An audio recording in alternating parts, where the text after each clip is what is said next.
Hi, this is Privateer Station, and we're traveling this week, but we still wanted to bring you another special interview by Andrei Illarionov to Khodorkovsky Live.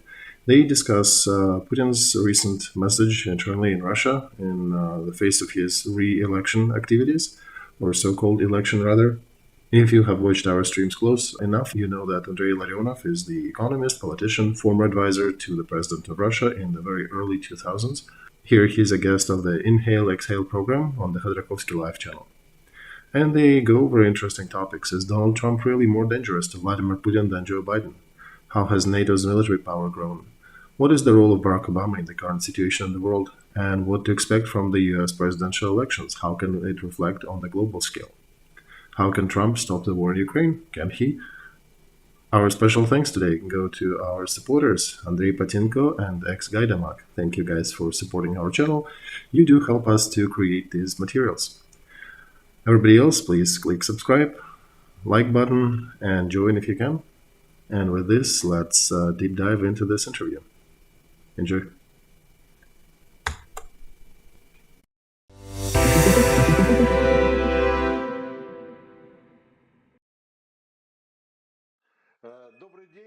Hello, this is a stream Inhale, Exhale. My name is Vitaly Dymarsky. We will not have a long introduction to this stream because we are recording it a very short period after annual message by Putin to Russian citizens. And this event, however you treat it, has a certain significance, and we shall start with it.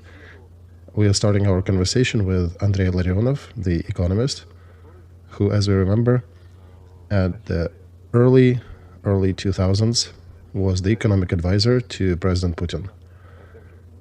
And I think he is probably the best candidate to discuss this annual message with.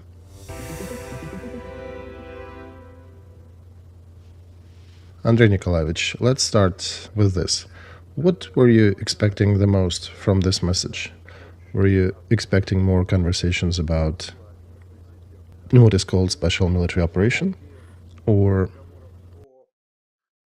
do you think it was more a message from the candidate to a president's position with some program, so to say, future presidential program in this case?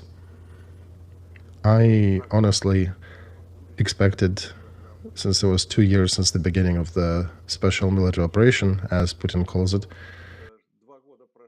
not that we don't know anything about it, but nobody in Russia is offering any conclusions, summarizations, overviews, because 2 years is a significant time to provide some milestone discussion. And it was very little said about this so-called military operation in Ukraine. I was reading his statement, I wasn't listening to it. And it looks like I read the statement by candidate to president position and not the commander-in-chief. Good day, Vitaly. It's great opportunity to talk to you and to your listeners. Answering your first question, I was not expecting this or anything from the statement that Putin made. It's been a while since I expected anything from him, and I would not hide that they're not interesting for me.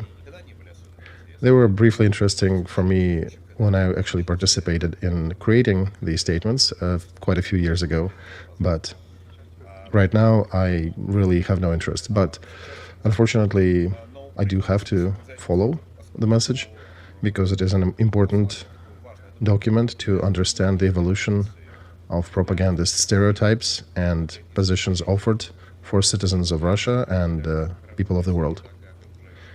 And just from these practical reasons, we have to follow his activities and observe new lexims, as the scientists say, as they appear in these documents, how are they used and what is their meaning. In regards to the most important thoughts or lines that one should pay attention to, I think it's development of several topics which Putin was touching upon for quite a length of time already, but some of them for at least 5 or 6 months. The topic that is present in his messages, and not only in this one, but in some other rather noteworthy strategic documents, is that Russia is something akin to a standalone civilization. And all the meanings related to civilization, language, traditions, traditional values, this is an ideological attempt to explain his own, Putin's personal juxtaposition to the surrounding world. He's trying to present that in a fashion that the citizens of Russia have some unique quality or a set of qualities, a set of values, and a unique culture that allows him to oppose, to counter the whole world, not only in economic or ideological, but also militarily, the countries of the world around him. This concept was being built since at least 2012, so he had 12 years to build it up, to achieve new stages of that vector, and this is just another step in this direction. The next element in this concept is the element that tells us about the West that is falling apart, that is rotting, and is getting destroyed, and that all economic stats show the decline of the Western countries. And to replace the going away, fading away Western civilization, there is a global majority, among which Putin calls Russia and himself. And he is repeating the same slogan that we heard back in the years of our youth, when Soviet Union was talking about the West being corrupt and rotten, and it will be replaced by the world socialist system, and the movement of the workers and proletariat among the West, and also the countries that are not joining the West. So same logic, just instead of some terms of the yesteryear, now he has global South or global majority, but it's the same idea. The West is declining and disappearing, and we are the leaders of the opposition force, not just one country, but the whole part of the world, and we're leading this world to the funeral of the West. That reminds me of quite a lot of leaders of Soviet Union who promised to be present at the funeral of the West. So this is the second aspect. And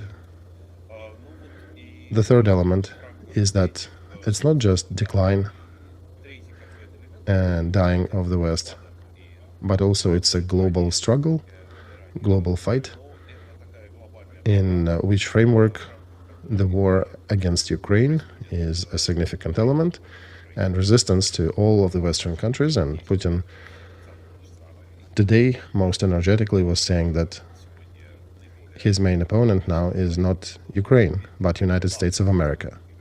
So this is probably the most serious attack towards United States. Usually he was calling them our partners, in quotes, somewhat sarcastically. Today, United States did not earn the term partners, and he used a much harsher term in regards to United States, basically calling them an opponent, a foe, and suggesting everyone who gathered in Gostinny Dvor, where the statement was read, to actively participate in military resistance against the United States of America. So this is probably the innovation that has not appeared in his messages on this level. So these are three major pieces that we can take a look on. There was no detailed statement and explanation how he took another Avdiivka, Mariinka, or Popovka, because his resistance is actually, the way he sees it, is on a different level. He is leading, in his mind, the global forces of so-called good against the global forces of so-called evil. And he is identifying that evil with the United States of America, and he called upon his listeners, even though his listeners appeared to be not exactly happy that now they have to face not only Ukraine, that is weaker than Russia several times on the economic and military and demographic potentials, but also against the West at large, and we're not happy even about confronting the United States alone. Right, with that, there was also some peacekeeping, peace-loving rhetoric. We're not going to attack anybody. We're not going to attack Europe. We will not be placing arms in space. However, it is not the first time when Putin promises something, but to say the least, and to say it very diplomatically, he does not quite keep them. Right, in regards to promises. Speaking of the second year of the large-scale invasion into Ukraine, the stream is full with Putin's statements on the precipice of this war in January, especially January 22. How stupid are those who are claiming that Putin is going to attack Ukraine? Exactly so. So the value of these part of Putin's statements is rather well known to all of us. Oh, by the way, just like in 2014, several days before Crimea, he made a statement that we're not going to do anything with Crimea. There will be nothing happening there. All right. Andrei Nikolaevich, tell us, please, is that coming from what point of so much self-confidence? Where is that based on? You know him at the beginning of the 21st century, right? Since that time when he became president first time. Is that something he acquired during his time in power because of his experience and communication with the West? Or is it his internal compass, some internal presets that are deeper than that, that which he brought with him and with these views to the world, on Russia and its place in the world? So, is it acquired or is it innate, in your view, over this 20-something years in power? And it could be maybe a strategic or tactical move to save his power. What would you say?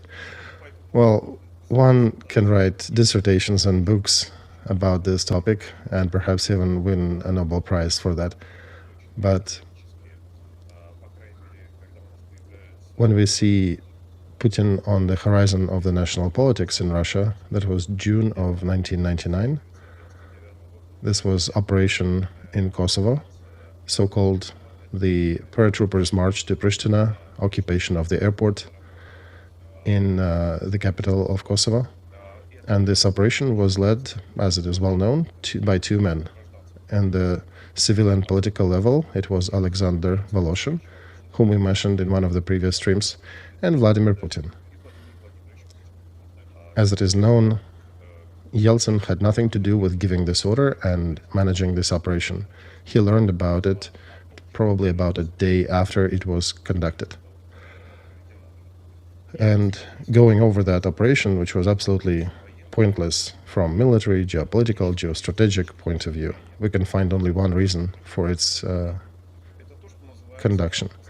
And what people call it in a simple way is to flip off. And I apologize for the statements, but yeah, you can find something like that and a lot of versions to display and describe that.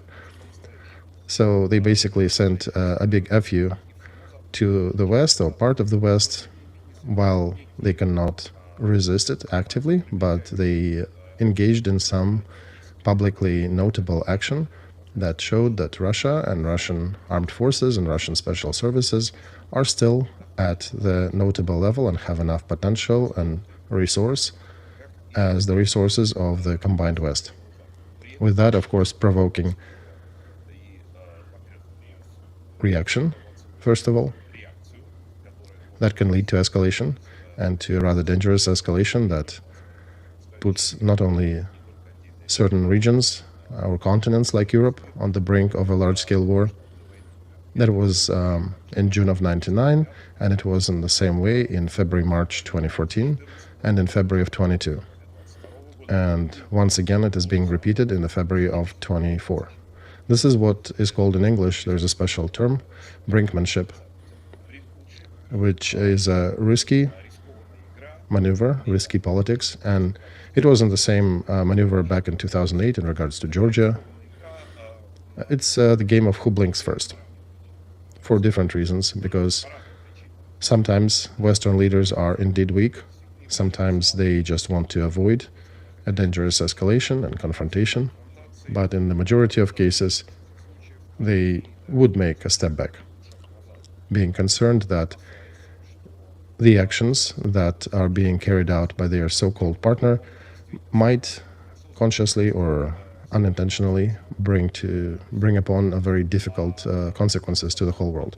And Putin is playing to that behavior. He is earning score points publicly, and he presents himself in front of Russian citizens and some of the millions of the global South as a so-called daredevil, as a thug who every time can show a collective West, show one of his fingers. So today's message, one can say the word of a thug, right? Yeah, generally speaking, exactly. But his presidency in 2000 also started with the demonstration, as I well remember, brother and brother too, on all presidential planes where I had to fly with him, which caused a certain enthusiasm with him and his close compatriots and the passengers of this plane. So, on one hand, it's a daredevil or some military political poker player.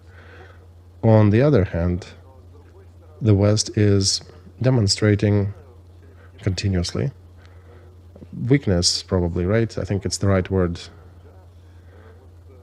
Andrei. They remember the experience of the Second World War, that peacekeeping in relation to Germany, and we remember how much peacekeeping effort was exerted on the eve of the Second World War to prevent it.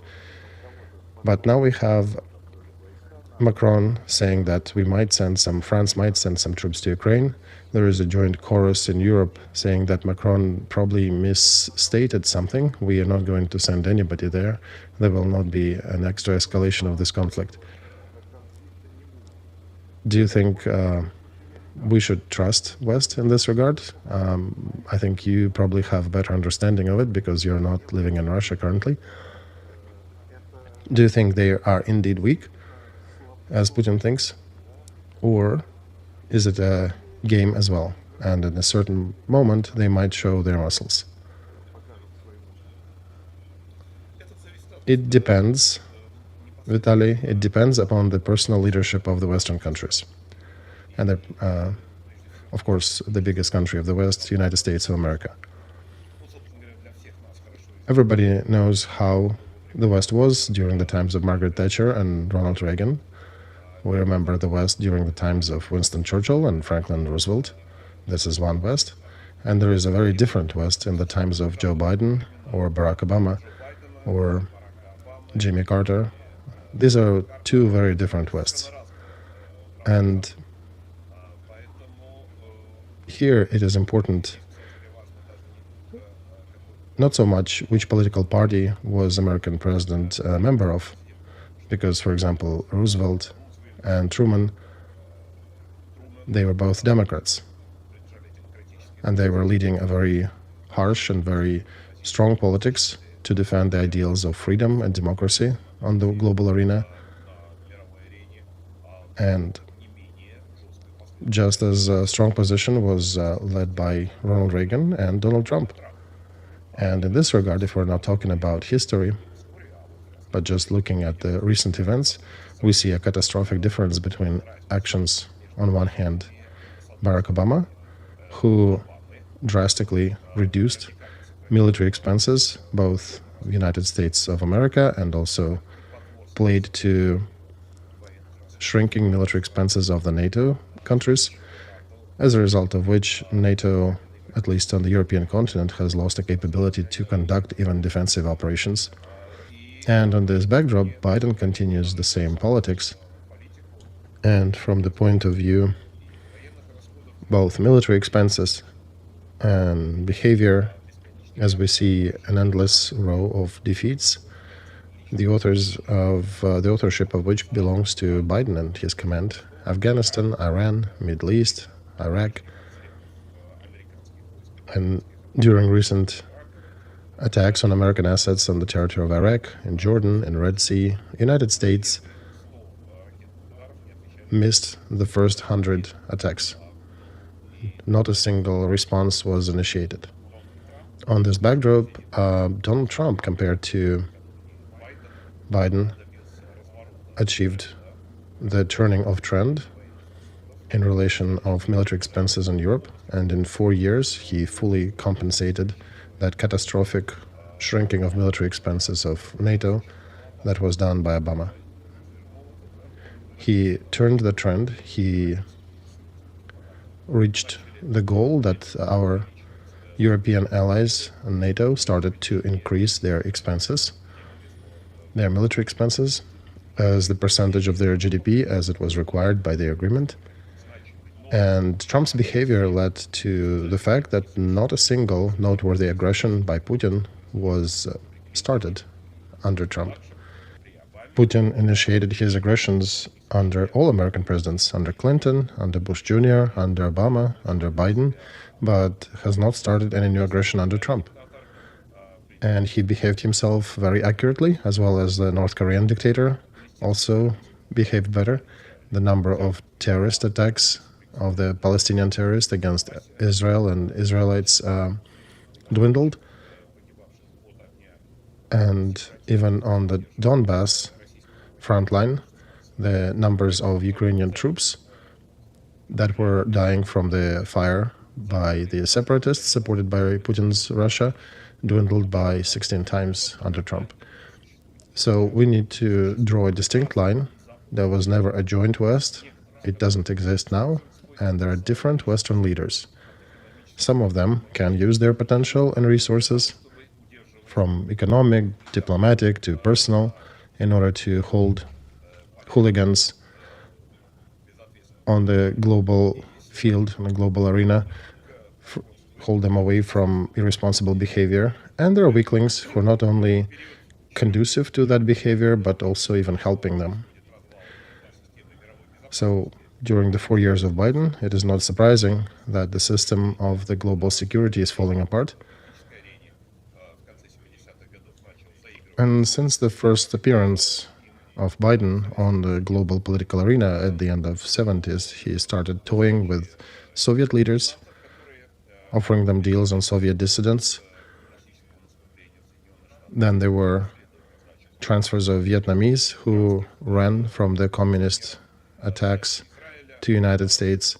Then there were deals about Kurds, Iranian oppositioners, lack of support to Israel, abandoning Afghanistan, attempt to leave Ukraine alone, facing Putin's invasion. And we see one way or another that when countries where Biden attentions falls on, if their leaders in countries do not resist and do not fight, then we know the scenario. But when there is a strong leader in the country, like Benjamin Netanyahu in Israel, or when Ukraine continues to resist, then Biden's politics do not come through.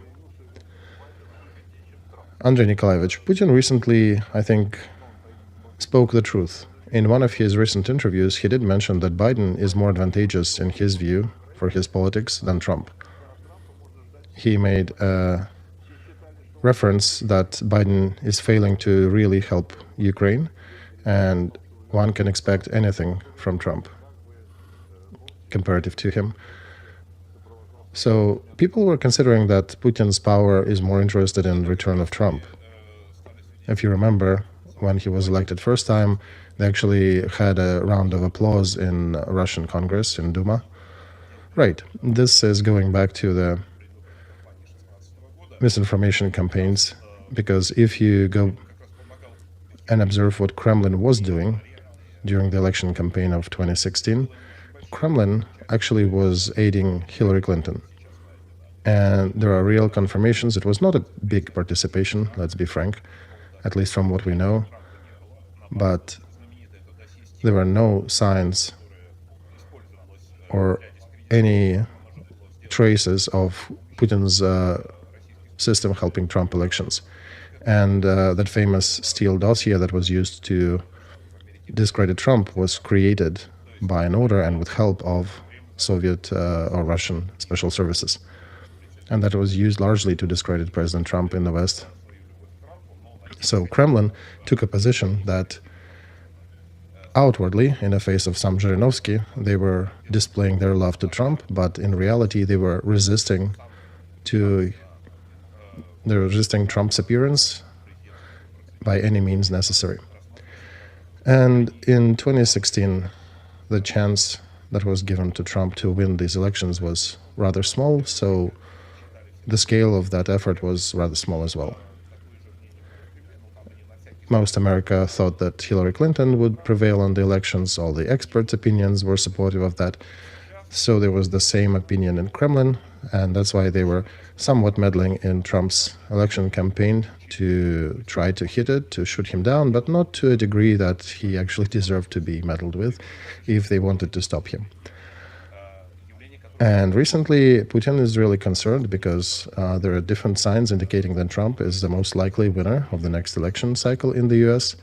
And we can see another new development, which has never happened from Putin before or any other Russian leader before, a direct intervention in American election cycle when Kremlin, the owner of Kremlin, is making public interview and explaining why Biden is of more interest and more preferable to him.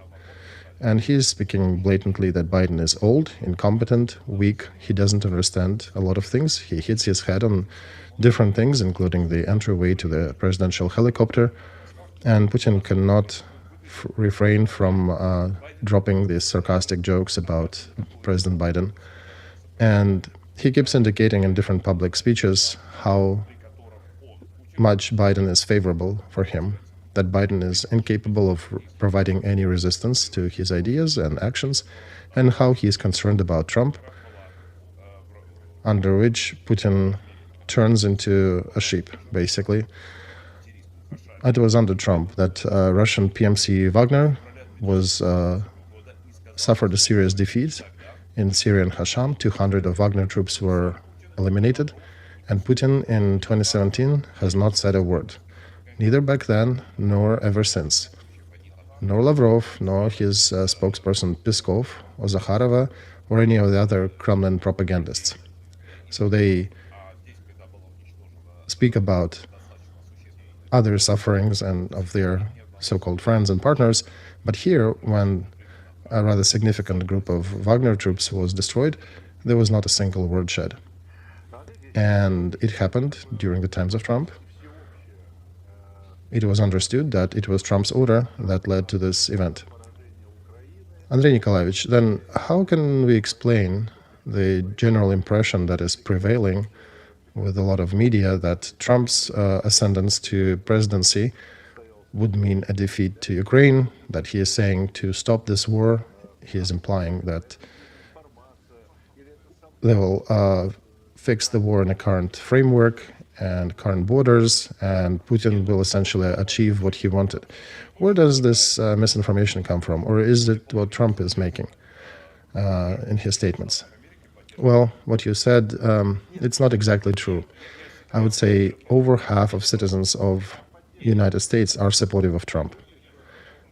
And I do not mean about Trump's support. I mean about the impression that Trump's ascendance would imply the defeat of Ukraine. This is a campaign, Vitaly. This is a campaign carried out by White House administration and Democratic Party to try to pin their own failures on their political opponent. And to a large degree, to a big regret, there are a lot of forces in media and other political spheres that pick these tunes up and try to present the situation this way. But if we look at the actual facts, Trump is saying that he wants to stop the war in Ukraine within 24 hours. You do not have to be super wise to imagine what would be the option to stop the war in 24 hours. That means one needs to use rather serious means against each or selected or both of the participants of this war. So either against Ukraine or against Russia. As for using these forces against Ukraine, this is just illogical and unfathomable. Ukraine was resisting and fighting for its survival even when Biden abandoned it, when the United States under Biden withdrew all the advisors and evacuated embassy from Kyiv, when he forced other countries to withdraw their embassies from Kyiv, to make Kyiv available for the attacks of Russian missiles and Russian diversion groups, so there would not be a risk of collateral damage for NATO countries. Biden withdrew American vessels, Navy ships from Black Sea, and said openly that a small incursion would not be treated as a large-scale aggression. He sent his head of CIA, Burns, to Moscow to conduct negotiations with Putin about rules of engagement of Russia against Ukraine. One can continue this list. It's a long one, but it's all well known. And despite that situation, did Ukraine surrender? In the next 3 days, 15 days, 10 months, or 2 years? No, they didn't. They were conducting war, and they were resisting and will continue resisting, despite the position of one or the other president of the United States of America. So when we're talking about Trump possibly stopping this war within 24 hours, there is no levers he can use to affect position of Ukraine. Ukraine already demonstrated that these actions have no effect on it. That means that Trump can only affect Putin in this regard. And then we can think about how would he engage with Putin. He mentioned that several times, by the way. He did say that while he was president of the United States, Putin did not dare to start any new aggression. Is it true or not? It is true. Second, he also says that I would never allow Putin to blackmail the world with nuclear arms. And again, during those times, there were no open actions or statements with blackmail from Putin's Russia. What else is Trump saying? Trump is saying that, indeed, during 24 hours, I will reach out to Zelensky and to Putin, and I will tell Putin to stop this war. And this is direct quoting from Trump. And if, he continues, Putin will not stop his military operations, we will give Ukraine so much that Ukraine has never had. Trump is not saying what exactly will he give, but in the context, because I think that's what's being discussed, the context is arms. And it's not Biden who hasn't given a shell or a bullet for 2 months during this Christmas season and the end of winter to Ukraine. Despite his financial and other resources, he's blocking military aid to Ukraine. It is Trump who is saying, we'll give as much as nobody has given to them. Meaning, first of all, Biden administration. That's his position. And he did say that at least twice already. He's also saying that he had different kinds of conversations with Putin. He is referring to his experience of talking to him. And he says that, I'm reproducing Trump's text here. He told him that if you follow through with this aggression, then I would hit Moscow. Verbatim.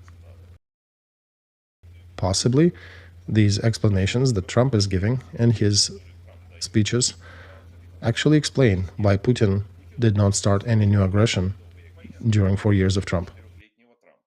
Understandably, that political opponents of Trump, both in United States and in Europe, who hate him according to his, because of his political and ideological convictions, they say that these things never happen, or they have not noticed them, and they tell other stories about him. Working in this light, for Putin, willing or unknowingly. All right, Andrei, but Europe is afraid that Trump, as back in his first presidency, remember he said that he will break NATO apart, right? That America will stop intervening into actions of other countries outside of United States, and we will be busy working with America, with our own country. We will not be the world gendarme, and so forth. But from NATO, he mostly demanded that they pay their fair share, they pay their membership dues, to which they were not. Right. The exact quote of Trump is not that he or United States will not interfere. He's not using that term. He is saying that United States will not defend. He was talking about his conversation he had with the leader of a big European country, and judging by the painful reactions in one of the European countries, which is known as Germany, it means that he was talking about his conversation with Angela Merkel. And what he is saying that in his conversation with that leader of a big European country, when that leader said, we don't know right exactly who that was, so there's no personal description of that leader. But the leader asked, what if we do not follow through with our membership dues in NATO? Will you not defend us? Trump answered that that's correct. I will not defend you. And how do you treat that? Well, first of all, he is talking about his private, not an open conversation. It was not published one. If Trump did not bring it up, nobody would have known about it, that it ever happened. And that means that neither the leader of that European country had spoken about this conversation publicly, nor Trump made any actions inviting Putin or his troops to conduct aggression against this or any other European country. There is no information of that. So this is just a formula, transcript sort of a conversation of a diplomatic, very specific kind of conversation, but different things happen in diplomacy. Sometimes things like that happens too. As we know, some ministers of foreign affairs use different expletives in the microphone that usually are not acceptable in the diplomatic or public sphere. But diplomacy is a very specific world. So regardless, let's follow through what happens after. As a result of this conversation, the trend to a catastrophic dwindling of military expenses that would render Europe incapable to provide for its own defense, that trend changed to an absolutely different one. And we'll be frank, Europe is not fully out of the woods in this regard, but the motion is definitely, the vector is in a good direction. Due to whom did that happen? Due to Trump. And right now, he's not nobody, right? He's not nobody, he's just a candidate for the presidential campaign. He's not a congressman, not a senator. It's a long way to go to even become a president. He's not even pushed out as the single leader for the presidential campaign from Republican Party. He's just one of the candidates leading his campaign. So God knows where, in some South Carolina, in a small town, he drops a phrase explaining his private conversation about 6 years ago with one of the leaders of European countries. And what is the result? Whole Europe is now concerned and starts to discuss. There's almost like a political explosion, and they're discussing what are we going to do in Europe if we have to defend Europe ourselves without any support from the United States. So that indicates the level of European leaders who are not even thinking that Europe has to defend itself. Never in the whole history of Europe, except for the last couple dozen years under Obama and Biden, the Europe was never thinking that they would never be defending themselves. Europe was a leader of the world, political, military, economic, that was duking it out within itself and with any other country in the world. So now it's a very sad state of Europe. Who has awoken Europe from that lethargic dream? Sleep.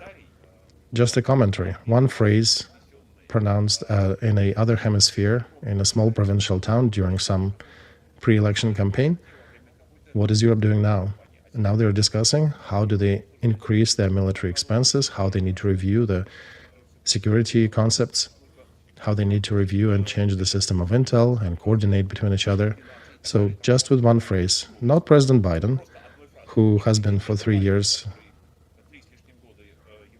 occupying the White House and being the leader of one of the biggest countries in the world, not any other event, not even Putin's aggression against Ukraine or Georgia before that, or his actions in Syria or in African countries, or threats to Moldova, to Baltic countries, none of these started the action of those tectonic political forces in Europe. Just a phrase spoken by Trump. This tells you who, in general, can affect the situation and help Europe get back to increase its defensibility. And even if we talk about the destruction of NATO, Putin is saying regularly that NATO has encroached 5 times. We keep hearing that from him. He keeps complaining about it. Out of these 5 expansions, 2 of those happened under whom? Under Trump. Under Clinton, there was 1 expansion. Under Bush, there was 1 expansion. Under Obama, there was 1 expansion. And there were 2 expansions under Trump. But Clinton was in his power for 8 years. Bush was for 8 years. Obama was for 8 years. Trump only spent 4 years in the White House. So just simple stats. Trump, in his 4 years, got 2 NATO expansions. So 1 expansion every 2 years, roughly. And his 3 previous presidents, 3 previous presidents of the United States only have 1 over 8-year term. So Trump was more effective in this regard, 4 times over them. And did Trump move United States out of NATO? No, he didn't. Did he drop the maneuvers? No, he didn't. Under Trump, they were the biggest military maneuvers, the ones that impressed Putin significantly. Under Trump, NATO started maneuvering with Ukrainian defense forces. Under Trump, in air over the Ukraine territory, there appeared United States intel planes that were observing the motion of Russian troops so that they would not come too close to the border and they would be monitored if they did. And that was all cancelled under Biden. That's, by the way, what led to Putin's capability to engage Ukraine on a large scale. That was part of his preparation. So all these talks about Trump dismantling NATO or destroying NATO, these are cynical, lying propaganda of those who absolutely, by the way, would not want leaders like Trump to be in the leadership of the Western alliance. And of course, the beneficiary of such a disinformation campaign is Vladimir Putin and other representatives of Biden administration and some other European administrations who are benefiting from it. And let's be honest, in Ukraine as well, because some of them, probably because of the large amount of their wits, are deciding to support the person who provoked a large-scale aggression against Ukraine and brought the deaths of hundreds of thousands of Ukrainians and spilling mud on the person under whom there was never murders of hundreds of thousands of Ukrainians. Thank you so much, Andrei Nikolaevich. I don't know about our audience, but I seriously loved your deep thoughts on this process. I do appreciate the option to take a look at this situation from a different angle and to be more careful about not getting under the propaganda influence. This is a great conclusion. Thank you, Vitaly. I would also add that with do not only watch the words, watch the actions, because in regards to politicians and government leaders, with all attention that you need to pay to their words, the main thing, the main attention that you want to pay to is to their actions. What indeed are they doing? Not just what they're saying, and not what New York Times, Washington Post, and CNN and Pravda newspaper are writing about it. All right, we shall observe. Right, watch the actions, exactly, actions. Thank you. It was Andrei Illarionov, and it was the show Inhale, Exhale.